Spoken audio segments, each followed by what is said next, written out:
your life's peace is only as large as your comfort zone. And so Wow. this particular person was saying the only thing different between you and a Navy SEAL is the size of your comfort zone.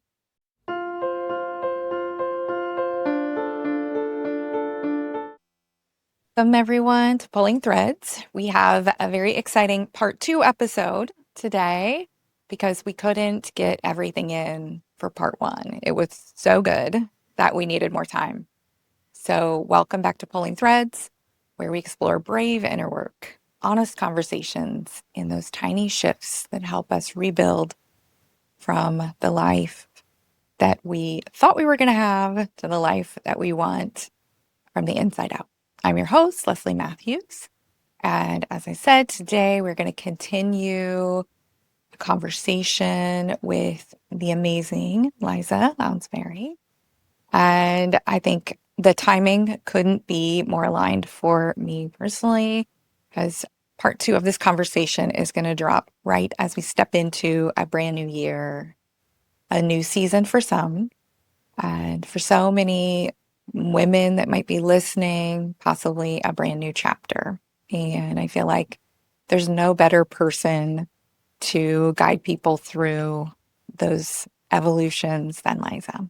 So in part 1, we explored Liza's story and the foundations of her inside out success approach, but we barely scratched the surface. So today we're going to talk about beginnings, identity shifts, aligned reinvention, whatever comes up in this conversation and whatever direction it takes.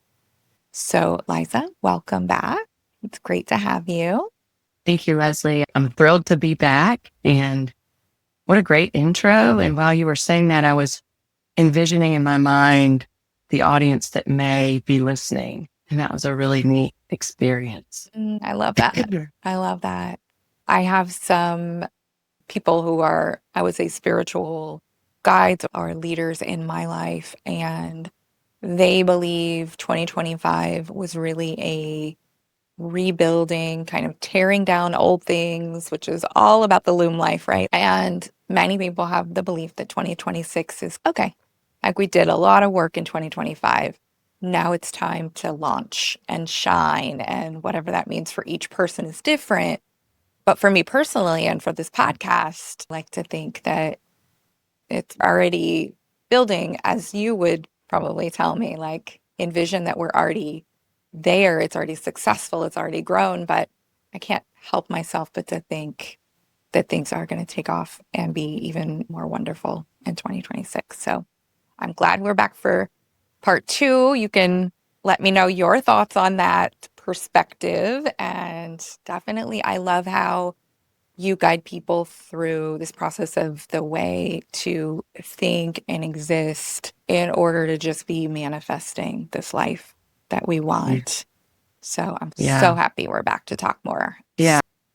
What are your thoughts just on New Year's? I'm curious. We had a tiny little, but I know some people who are like, this isn't even really the new year. So those are my astrology friends. They're like, the new year is later, I think in April or something. What are your thoughts on New Year's and resolutions and things like that?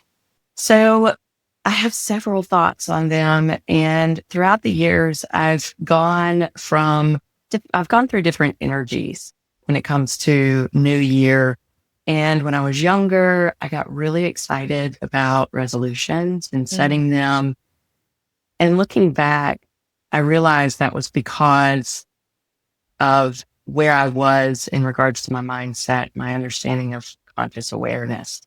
And so the older that I've gotten, the further I've gotten into this peaceful life that I live now that just seems so abundant, I don't think about it as much.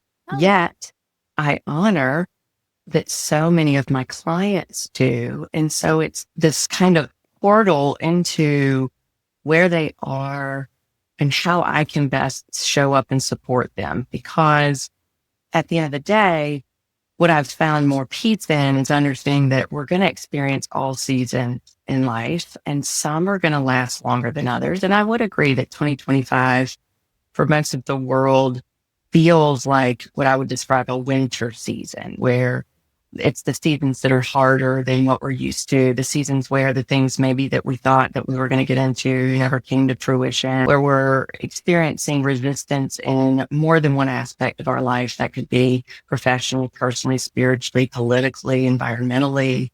And so those winter seasons are really the time where we dig in our heels and we start exploring, educating, becoming more competent, because we start seeking the answer. And so what I love about that is when winter's over, we go into spring. Yes. Spring is the most magical season, whether it's a business spring, a personal spring, a spiritual spring. Things are blooming and birthing, and that is what I've heard a lot of people explain they feel like we're going into in 2026. So you seem right aligned with most of the energetics that I've witnessed and been to. With that being said, I think spring is the time where we take everything that we did in winter, and even if that included just hibernate, taking a step back and just being, then we let spring rejuvenate us, to open to that, and we see what happens. But with manifestation, as you touched on briefly before, this life that I live now, I've been able to really just create this equilibrium where I'm focused on desire and visualizing that and embodying the energy that would be present when that happens. And so life is not as jolty as it used to be. And when I think about the month of January, when I think about December and January, I'm reminded of several times in my life where I've experienced deep loss. And so loss, whether it's loss of an identity, and I know that your particular business works with women going through divorce, and so that's a big loss. Yes. And there's loss of loved ones, and there's loss of wealth, there's loss of material things, spiritual things. And the holidays for me have highlighted several areas in my soul and spirit that have yet to evolve. And so what that looks like for me and what I've done in the past is experiencing that disappointment, that discomfort, that grief, that sadness. And what I found is really helpful is to eliminate the resistance, allow it to happen, and step through. And so this is the first December going into January that I've experienced in the last 5 years where I haven't had that resistance. And man, it's not because I haven't lost things. There are things that I've lost this year. It just doesn't sit the same. I'm vibrationally processing it differently, honoring it versus saying, oh, I hate this. Mom's not here this year. Dad's not here this year. Oh, I wish they were here. Instead, I'm saying, you know what? They're not here. Yeah. And what does that look like now? And it's a different frame. Yeah, go ahead. Do you feel like that it's going this way versus how it's gone in the past because you're living so aligned? So I just almost see it you're on a track, like you're living in this aligned way and things are coming at you, but you're on the track. So you're safe and you feel and you can experience, but it doesn't throw you off or cause things to go off track because you're living so aligned. Does that sound right? Yes. And the way that I describe that is I've learned, I would say 2025, the most emphasis that I put into my personal growth and development was learning how to discipline my disappointment so that it wasn't all consuming. Because what I would notice is, and this is very common for anyone that struggles with people pleasing or perfectionism. If you've been a high achiever, and even back to my childhood, I fit all the molds of getting the best grades and learning the instruments and being high in the class and doing well in the soccer team. And so that becomes this identity. And looking back, that's when I did get the most peace and comfort and love from my parents, who were suffering in their own way and unable to really process or discipline their own disappointment. And so for me as a kid, I learned really early, I'm talking like 4 or 5, if I do well, mommy and daddy are less stressed.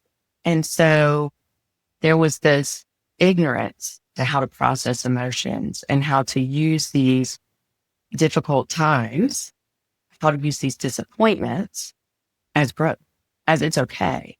Yeah. And so this past year, I've really shed that desire for perfection and instead put on the armor of peace. Like, okay, crap can happen, but that doesn't mean that I have to go to bed an hour early, or I need to go eat a pint of ice cream, or I'm going to cancel this with my friends because I just can't handle their energy right now. It doesn't have to mean that. And that's been a whole new way of life for me. I love that. And I think, could you talk more about the connection between identity and manifestation, the two? So the way that I describe things in my programs with my clients is I say, let's focus on the who before the how, because fear likes the how. And fear, when I use that term, it's very broad, but what I'm referring to is when we go unconscious, our unconscious, subconscious programs that exist that drive our nervous system to react in the way that it does, so that when we see and hear and experience things, when we're on autopilot, we are unconscious to the co-creation that we can be doing with the universe, with our higher level of conscious. And when that happens, we are not necessarily in control of what the outcomes are going to be. And then when they aren't what we want them to be, we feel let down. And so I explain to my clients the how is invisible until you become the who. And so identity, it's like before you have your first child, you can read all the books. You can even be a nanny for decades. Yep. You can take care of your niece and nephew. You can prepare yourself. But until you become a mother, the how will not unfold. Yeah. And so identity, who, the version of me that has the thing I want. What is she doing? What is she thinking? How is she acting? And embodying that and realizing that the minute that happens, all of a sudden wisdom shows up, intuition shows up. It's eliminate the resistance, because the resistance comes from trying to impersonate instead of being the person. Right. And so the resistance is when we say, oh, I don't know how to do that because I haven't. Okay, you're correct, but you can be the person that will. And so there's these shifts. So with manifestation, I explain that you will manifest who you are, not what you want. So I say that in a liberating way possible, because another example I can use is sobriety, since that's a big part of my life as well. And so it's like, I couldn't be sober. I didn't know how to live sober until I became a woman who was sober. I had to be her, and I had to go to the grocery store sober, and I had to have a friend over sober, and I had to go to dinner sober. Did I know how I was going to do everything? Hell no. Are there tools and tips and tricks I brought with me? Yes. But I had to be her and trust that she could lead me, that she had all the answers. And she did, always does. Yeah. I love, and I think I want to tie it in because I have so many listeners who are going through a breakup or a separation or divorce, or they want to get divorced. And there's so much fear around the identity of being a divorced woman or a divorced person, even for men. And I think the labels we put on ourselves, the identity we fear about what's going to happen after something like a divorce, or the identity you could place on yourself, or the label you could place on yourself around sobriety is similar. What are people going to think that I'm sober because I'm an addict? Where I think some people get caught up in labeling themselves as an addict instead of labeling themselves as sober. They identify as an addict, someone who can't drink and who chooses not to, for someone who is wanting to leave a marriage or a relationship, you identify yourself as a divorced woman instead of a free woman inventing themselves and all the things you want to be, right?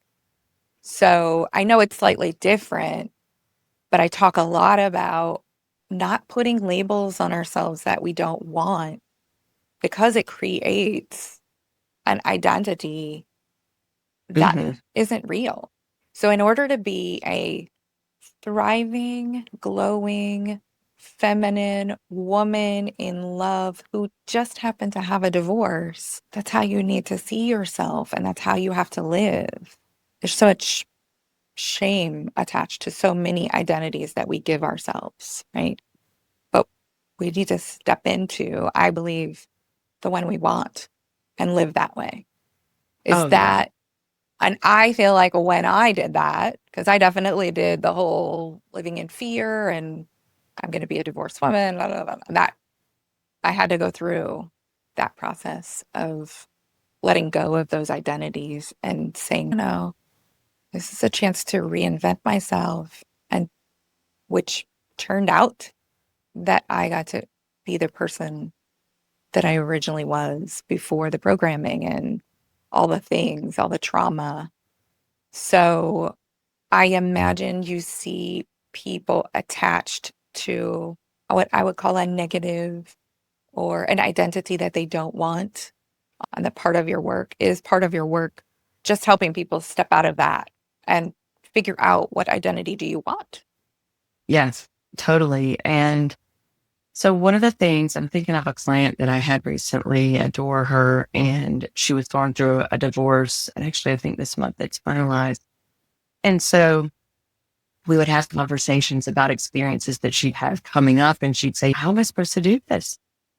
How am I supposed to do this, Liza? I haven't been by myself. I haven't, what if, the what ifs, the how did this, that, and the other. The first thing that we talked about was the process of time tripping, time traveling, Mm, which is thinking of any other moment than right this moment, and how helpful it can be to let's get this identity and moment settled because it's going to travel with you. And so bringing those things back and then also explaining that the identity that we place on ourselves is in fact not the identity that we place on ourselves. It's been placed on us while we are unconscious to who we are and the magnificent, amazing, powerful person that is the one saying, this doesn't feel good. yep. And so I say, that is who you are. Mm, So instead of being the woman going through a divorce, you're the woman when sometimes I just even have to with my clients. We do a couple of deep breaths. We step back, we close our eyes, and I say, I want you to find your mind right now. We seek it and then we find it and then we try to hold on to it. And what they're going to notice is immediate peace to realize not their thoughts. They're not their experiences. They're not their past. And their past has nothing to do with the possibility of their future. yep. And so what is that identity that they experience and they sense? Because it's not a label. It's not a feeling. And so the women that are listening thinking, how am I going to do this? First, recognize when we start asking those questions, we're focusing on the lower parts of our consciousness and the programs that have been placed there by someone else. Yeah. And so now is the time where we get to liberate ourselves and step back. And it's simply becoming aware. And this happens in silence, where we all of a sudden just step back and start listening. Where are these thoughts coming from? And if we can take that thought of, usually it's a voice from someone else that we're hearing, like, oh, look, it's Liza. Did you hear that she hasn't been able to drink? She had to give up alcohol. We're going to realize very quickly that's not our voice. And so then I say, trace that. Where is the first time in your life that you remember experiencing or hearing something similar? Who was that person? And then there's this entire process that I can take them down with visualization using somatics and moving energy where we actually go back to that moment in time. And we realize that person saying those things was also unconscious, was also unaware, because only painful people inflict pain on people. Yep. And so they don't realize the pain they're in. And so we get to shift roles, and it's fun. There's actually one activity that I do where all of a sudden you see them start crying, where they say, "Oh my gosh, I had no idea I was hurting you. I am so sorry. This is really bad. And there's things I need to deal with. And these are my problems. And I need you to understand there's nothing wrong with you. You're perfect. Oh my gosh. You have everything ahead of you. You're making decisions to make your life better." So we get to role play what it likes to see our perpetrators fall apart and become the victim. And then we get to empower them Oh, I by love that. saying, it's okay. By I love saying, that. I forgive you. And then by realizing and recognizing I am whole and complete because my spirit's whole and complete. I am whole and complete because the source of all of my energy and creation, God and the universe, is whole and complete. Has nothing to do with you, your thoughts, my past. Yes. So powerful. So powerful. I think my experience, I do a lot of parts work with people, internal family systems, and EMDR work, which is another way to go back and find us when a narrative or an idea, a false idea was planted in our subconscious. And I have done my own work on that. And it was such a huge moment for me personally when I realized how much of my narrative and my identity, like you, I had the good girl, good grades, be quiet, be a pleaser, make everyone happy and comfortable narrative. And that you could say someone else placed it on me, but I also was 8 years old when I wrote that narrative. And so I think I was 45 when I realized it was literally that narrative was still running my life. Oh my God. Who would let an 8-year-old run their life? Like, what 45-year-old adult person would allow an 8-year-old to dictate and make decisions for them? But that is what is happening All over the to world. many, many. I would even say the majority Oh, of I think I think we're at like 93% was the last research and it's very hard to that into a percentage, but the ones that completed that survey, it was like 93% have Yes. not done this work of shifting our identities. Yes. And it's just, these are all different words, identity, narrative, whatever, but it's the same thing. And when you suddenly have the awareness, it's so powerful because no matter how great our practice is, I do think we do have a tendency to shift, right? And some old behavior or old thing will come back, but you can quickly then realize it. Because for me, it shows up in my body and I'm so Mhm. aware of my body and the shifts. And I'm like, whoa, what's going on? I would say I have, and I'm sure you have, my nervous system has a capacity for Mhm. changes. It's resilience that has been built from a lifetime of work, but a lot of intense work over the last 5 to 10 years. So for people who have big intentions or they want to change, they want to live a more peaceful life, it does require nervous system changing. How can someone expand their nervous system capacity and their resilience so that they don't get overwhelmed by the things that they want and the things that they're working towards with you? Such a good question. And I want to speak to the listeners that are hearing this and thinking, oh yeah, that must be great for you, lady. You're beautiful. You have these nice homes and you got this business. And I was there, and I need them to hear that this was not always my life. And if I can briefly paint what it used to look like, I'm going to use one small example, but it's so powerful that it makes the rest make sense. The first person told me that they wanted me to become aware, to start observing my life from a higher level. They said, just stop and listen to what you're saying on a daily basis. And this was my response. It's hard for me to even say it now. And I do possess dark because of my background, being a nurse for 20 years and working in the ICU. But I said to this person, I said, are you kidding me? My life is a shit show. And you're telling me that now you want that to be my focus? And that's where my peace exists? Is to pay attention to that shit show? I said, no, we need to shift. We need a new lens. We need this. And that's how unaware I was. As a what I would categorize myself as an extremely intelligent, capable, compassionate, loving woman, deep in my core, who was so unaware. Because that was the point, is that person making those statements was not me, but I was the one placing them. So my life that was a shit show had been determined by me.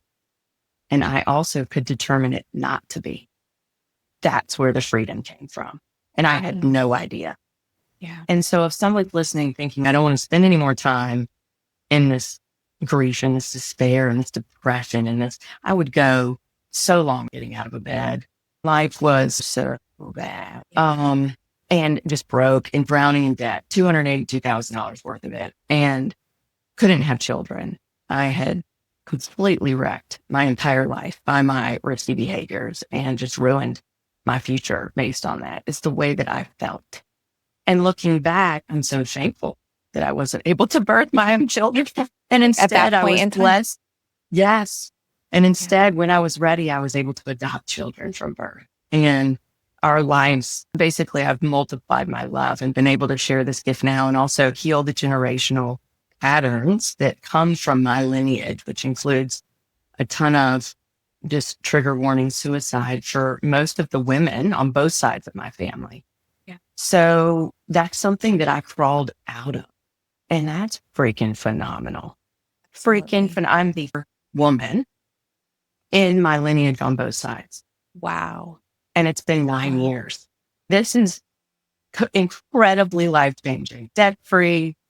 So when I think about nervous system and regulation and building capacity, something that I heard early on that was powerful was that your life's peace is only as large as your comfort zone.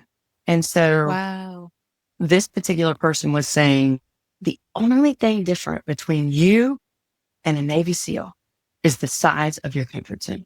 You have everything in you right now to do everything they do. Meaning when you were 12, you have the capability to drive a car. You just haven't experienced it yet. You have the capability to sleep on a sidewalk in Afghanistan. You just haven't experienced yet. And right now, your nervous system is determining whether or not that experience is going to come to fruition in your life. So I know that most of you are going, I want to be a Navy SEAL. What if you want to be a woman that lives in abundance, that brings peace to her home, that creates an atmosphere where her kids would rather come home on the weekends and stay at college because mom is safe. Yeah. Mom is loved. Mom is cozy. That might be your goal. And so we start with looking at where's the discomfort and allowing it and accepting it. Because what our natural default state is to resist. The minute we hear, for example, it's a holidays coming up, if we hear, oh, Aunt Sue is hosting, so we're going to be going there for dinner. Let's say that your relationship with Aunt Sue hasn't been the best. Right. I want you to notice the resistance starts with, oh gosh, are you kidding me? Aunt Sue? Yeah.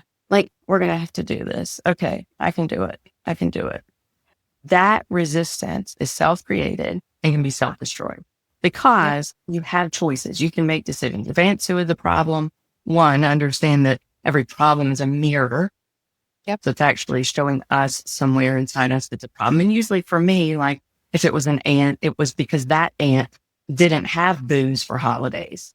Right. I'm going to be bored. Right. But I thought it was that aunt's problem that she was a prude. Or if it's acknowledging that resistance, but in the meantime, establishing daily activities. I'm talking 5 minutes. If you can hijack your morning and take that first 5 minutes that your alarm goes off and consciously create thoughts of peace and safety, you will be shocked at what happens in a week. Do that 5 minutes for 7 days. Wake up and say, deep breath. I create my day. I am capable. I am here. I am safe. Just simple, deep breaths. Because what happens is from the moment we awaken, most people go unconscious. Yep. Oh gosh, it's Wednesday. So-and-so's test is today. I didn't make the lunches last night. What about basketball? Gosh, I got to text Laura and remind her to pick up and do carpool. Right. Let me just go ahead and do that right now and grab my phone. The minute you grab your phone, she have notifications. Oh, I forgot about that too. And then you get in the shower and you go, oh, I never texted Laura about carpool. Yep. Instead, we're going to just take 5 minutes to be conscious. Take a deep breath. It's going to set the stage for the rest of your day. And you can build upon that foundation. Absolutely. So I do 10 minutes every morning and I have for years. And I do additional. I do a lot of meditation in my car when I pull in the garage. I think it's a great yeah. time for busy moms or dads, giving yourself 5 minutes to just sit there, close your eyes and sit back and things will pop up. You just let them go. Oh, okay. Yeah, that's interesting. Let it go. Be curious, but let it go. And it's so powerful. That in and of itself, that practice and bringing that practice into my life has changed everything. It allowed me to change everything and allowed me to, like you said, be present. It's easy to wake up. You can let Siri tell you what's going on today. I know people who, the minute they have peace and quiet, even in their car rides, they're making a phone call, turning on a podcast, listening to something. It's a constant, and it's numbing for some to have a constant information coming in and not allow ourselves to just be conscious. And yeah, I agree wholeheartedly. That is the absolute best medicine for anything. Oh, absolutely. Yeah. And speaking of, I don't want to go down medicines because I'm a registered nurse, but I want to bring up something about the car that you mentioned because it reminded me of when I was doing energetic cleansing. Energy is one of those things where it's a concept I really couldn't grasp for a long time. And so I started experiencing it in different ways because once I realized energy and aura, it's what presents itself before our physical body does. And so you can sense this as a child. Excuse me. You may have noticed when one parent came home, their energy came with them. Yep. You could tell, did they have a good day or a bad day? Is this the day to tell dad that your science project is due on Friday and you still haven't bought the stuff? Or do we need to wait till tomorrow? That kind of stuff. Yep. That's energy. And so with women who are learning how to create more peace in their life, more abundance, to overcome the trauma, turmoil, things in their past, you can take it location by location. And the car is a very powerful one. For a woman that has never sat in her car in silence on purpose, it is extremely powerful. Extremely powerful. You will know what I'm talking about. You will be able to feel the kids fighting in the back, the kid that puked in the car seat, the husband that is telling you, you know what, that's the wrong parking spot or do this or whatever it is, you're going to feel and sense that. And then you're going to sit back, take a deep breath, and you're going to wash it all away. You're going to let it go. Yep. And you're going to reset the entire tone for this is my safe space. Yep. Yeah. And we can do that in our bedroom and we can do that in our kitchen and we can do, in fact, I want people to do with it. Yes. Yes. Because that's what it means to co-create with the universe. That's what it means to take control of our life. And it can happen like you literally everywhere. I wonder if I can share a quick story of something happened this week. Very protective of my energy and very aware of the impact other people have. I'm an open, like if you look at my human design and you look at me, I have a lot of openness. So I have to be really careful because I can absorb other people's Hmm. energy very easily. I love energy work. So a little over a year ago, took up golf, and it's become like a huge part of my life. And I'm even working with people who are golfers, and we have gone on the golf course and done their work, their therapy, which is really fun and interesting and easy to do, help someone else with. But I have experienced a few really tough rounds of golf recently with my sons and my boyfriend and I, where everyone came really tired and it was just not, it wasn't great, right? And I went into that round thinking, I'm going to protect my energy. Like, I'm focused. I'm going to be the golfer that I want to be. I'm showing up. I love it here. And it was impossible to protect my energy with three people that I've in the past had codependency with. And so it was just, so I did a lot of work after that. That was a couple weeks ago. And we golfed on Tuesday of this week. And I did a tremendous amount of preparation for how I wanted to show up. Not how I wanted to golf, but how I wanted to show up. I love being outside. I love doing mindfulness practices during the round. Oh, I can feel the wind on like when I'm getting up to the tee box, I'm aware that I'm breathing. The Hmm. sounds that I hear, I'll intentionally pay attention to the wind on my skin. So like, I'm going to use all those tools. We walk up and it's just my boyfriend and I, and we get paired up.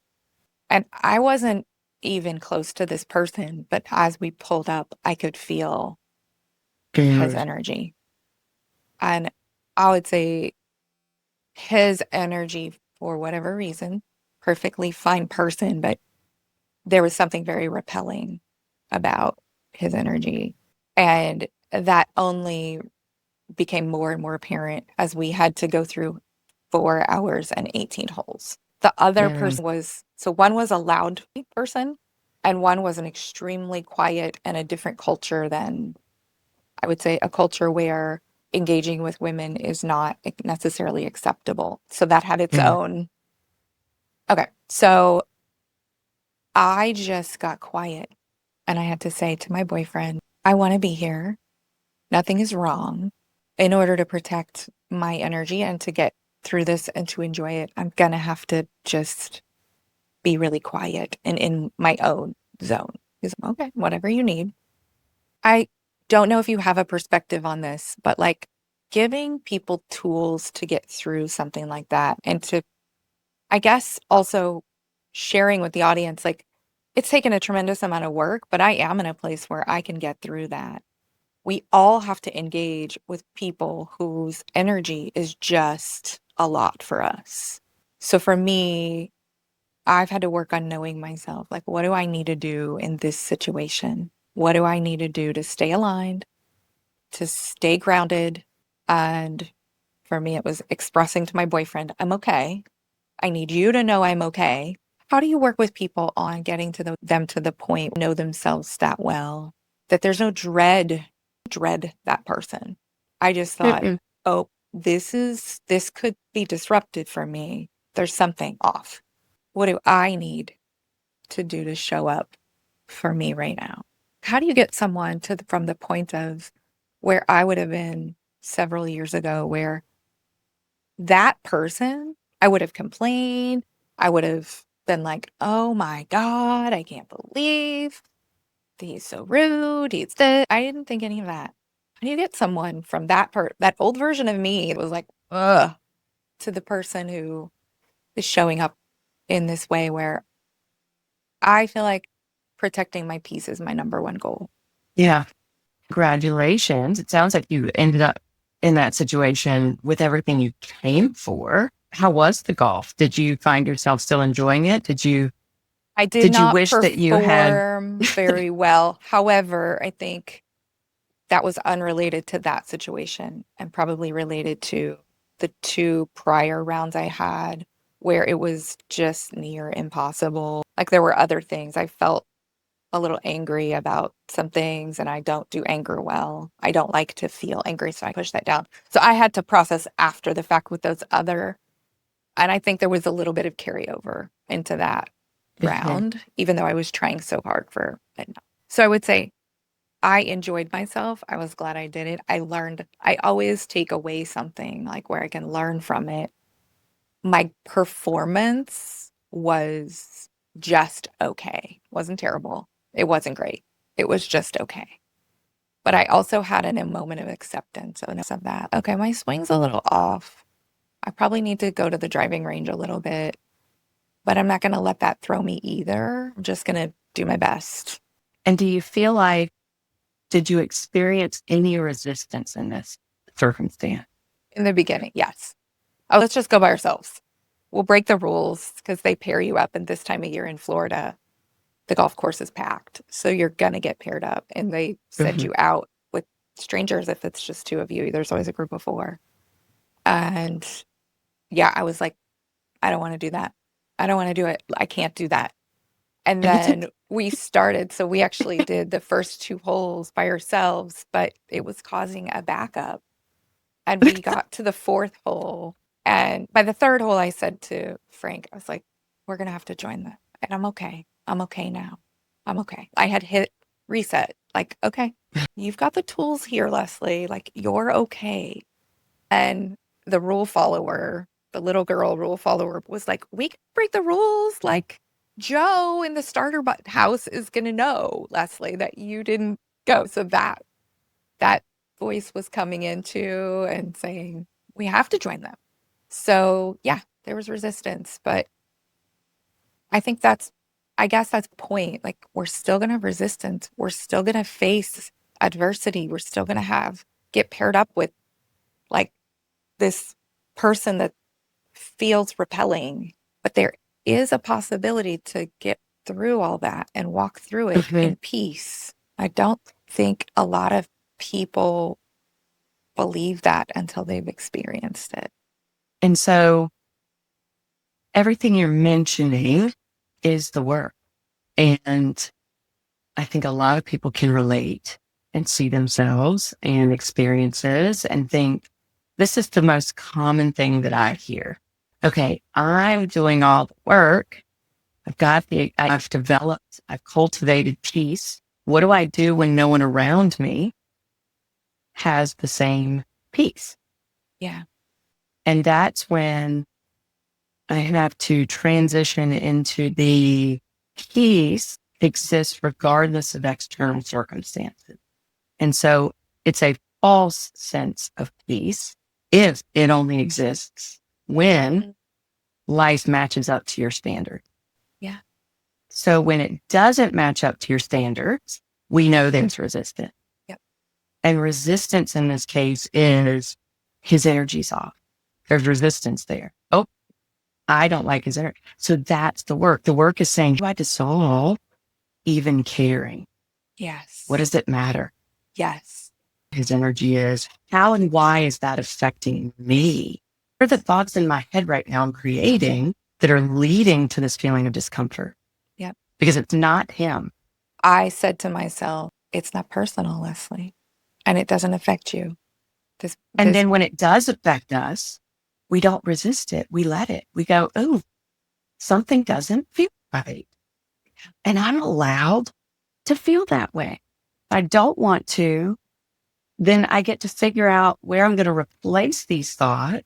But the minute, and this is deep stuff. So I feel like if people are, this is the first time you're learning about the power that you have within you. Welcome to version 1020.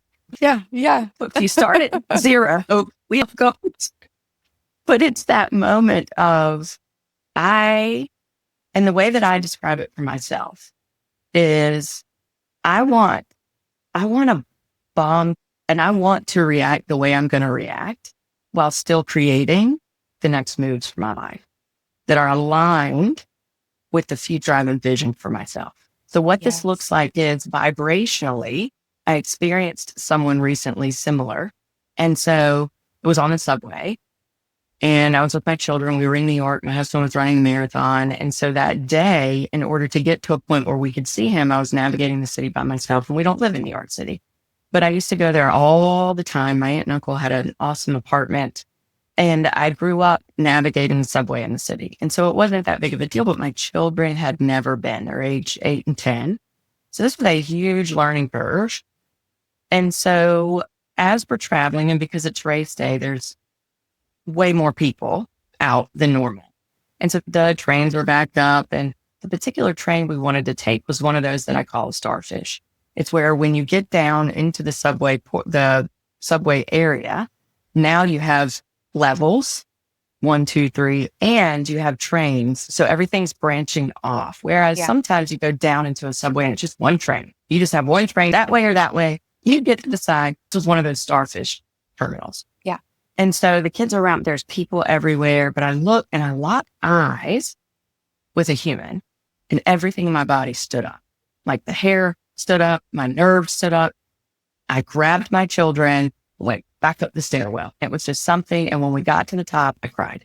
I said, Mommy needs a minute. I pulled him over to the side and I held my children close and I took a knife and I was crying.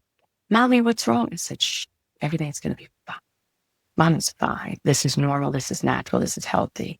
Then I looked at them and I said, that time when I was talking to you, I was talking to my son in particular. Remember that time I was asking you before we got on the airplane and Mommy said, tell me where in your body you feel this. And you said, I honestly don't feel anything, Mom, in my mouth. Well, or you didn't have any words.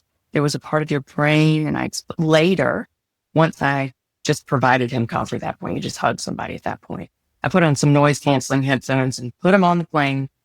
And I said, your body was in a place where it was similar to what Mommy just experienced, but Mommy shedding that. Yeah. Whereas the old me would have resisted that. Either one, I would have, weird people can exist, Liza. Like, it's okay that they're around. Like, we still have to get on the street. We're still going to see Daddy. We're still, you can do this. Or I would have gone to the truck and just been like, we swear, does this have to happen today? Of all days, I really don't have time for this. Resistance. Whereas I went to the top and I just allowed the whole thing to happen. I was scared shitless. This man, having worked in psych and having worked with prisoners and having worked with, we're talking most dangerous people in the world.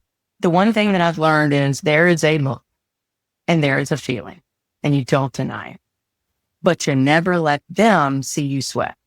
Yeah. And when I got that feeling, I went and processed it. And then I felt great. I didn't have a care in the world because now I'm aware and I'm conscious because I never once went back to the old programming of you can still do this. They're dismissing who I am. Like, yeah, I can still do it, but I don't even need to say that because I will do it, but I'm not going to do it until I vibrationally process what's happening. Yeah.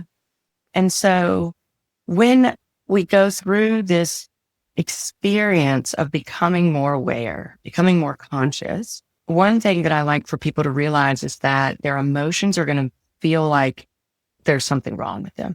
There was a period where I feel like cried all the time. Yep. I was like, I'm depressed. No, you're just processing what's been pent up for so long. And so that's good. We want that to happen.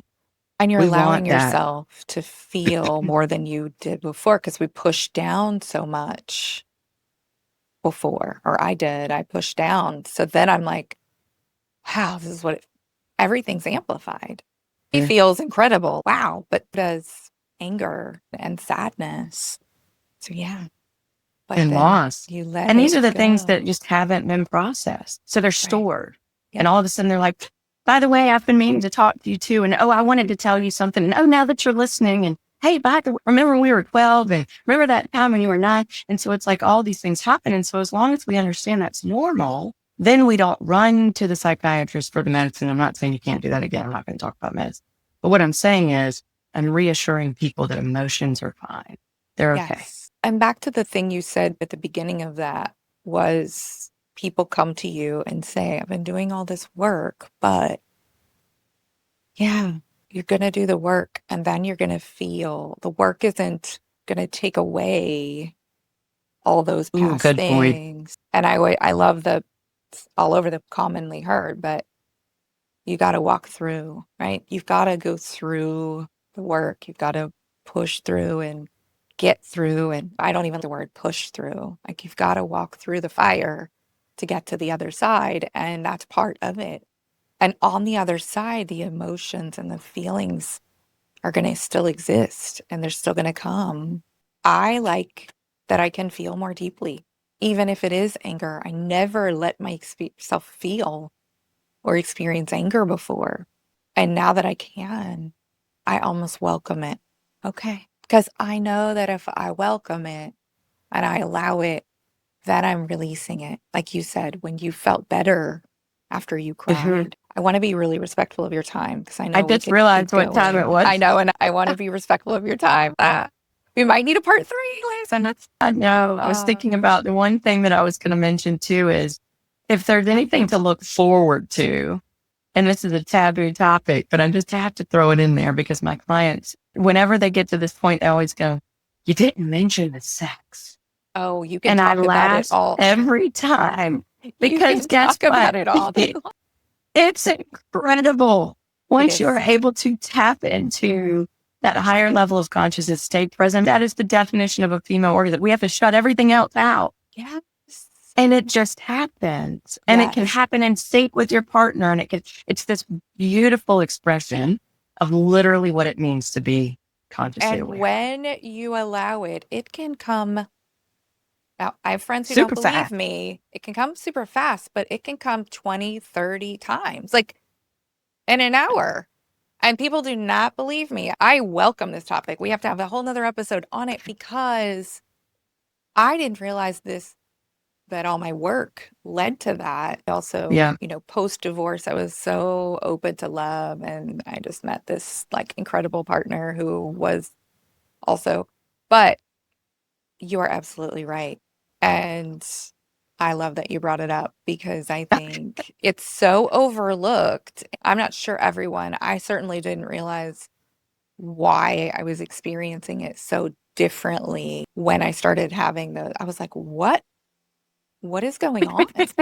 But you aren't back. You're not. And we do hold back. There's a great program called omgyes.com. It's a website.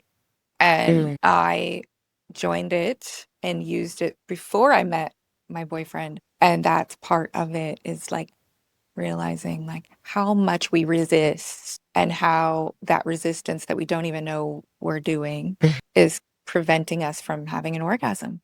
And then when Yeah. you don't resist anymore, it's going to be an experience like you've never had. It's just And then you're going to be like a teenager in college and never want to leave the so funny bedroom. And because, life is yes, going to get so fun. it's going to be so fun. It's so funny you said that because this morning we You're were going to be having a crying in New York conversation. City and you're going to be orgasming everywhere else in Yes, your you're house. going to be like a teenage. Yes, yes, absolutely. So funny. It's so good. It's so good. Thank you. One of the best parts. Thank you so much for being here and joining us again. This was another incredible conversation. So Thanks. That's it. I look forward to another one in the future. Thank you for everyone who's I'd love to come listening. back. Great. Liza's information will be in the show notes and reach out. Let us know what you think and what you want to hear more from us. Be great. Thank you. Thank you. Thank you. Take care.